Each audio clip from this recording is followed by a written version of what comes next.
शुजात, आजकल तो एक फार्मूला हिट है कि अगर आपने सिंगर बनना है तो एक अच्छा सा आपके पास स्टाइलिस्ट होना चाहिए, एक दो मॉडल्स आपकी दोस्त होनी चाहिए, एक डिज़ाइनर आपका दोस्त होना चाहिए, 5-6 हज़ार फॉलोअर्स भी खरीद लो, उनके बाद अलीज़े शान अपनी वीडियो भी रख लो। ए फार्मूला तो हिट है।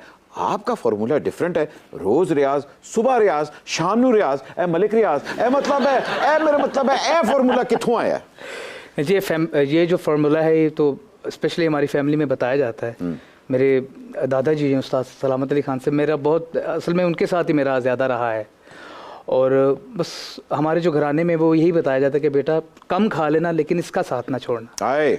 और दादाजी एक बात ज़रूर कहा करते थे, बेटा ये एक ऐसा म्यूज़िक है, या तो इसको बादशाह सुनता है या फ़कीर सुनता है।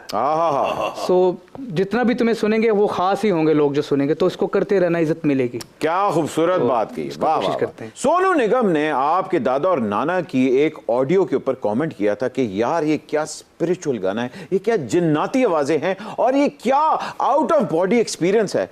तो आपके दादा नाना ने आम पब्लिक के लिए क्यों नहीं ऐसा गाया? देखें जी, वो उनके पास था ही ख़ास काम, वो लेकर इस दुनिया में आए, अल्लाह ने उनको ख़ास बनाया। तो जैसे मैंने पहले आपको कहा कि ये जो म्यूज़िक उन्होंने किया है वो या बादशाह सुनता है या फ़कीर सुनता है। सोनू निगम ने एक 12 सुरों की तान का भी रेफरेंस बीच में दिया था, उसका कोई डेमो पेश हो सकता है? जी वैसे तो नहीं कर सकते, वो तो मैंने पहले ही आपको कहा है कि वो लेके पैदा हुए थे। और रियाज मेहनत वाला चक्कर नहीं था वो लेकिन कोशिश मैं करता हूँ थोड़ी बहुत। वो सिंधी बैरमी की एक ठुमरी थी उनकी, हाँ मोरे नैना लगेगी बरसात,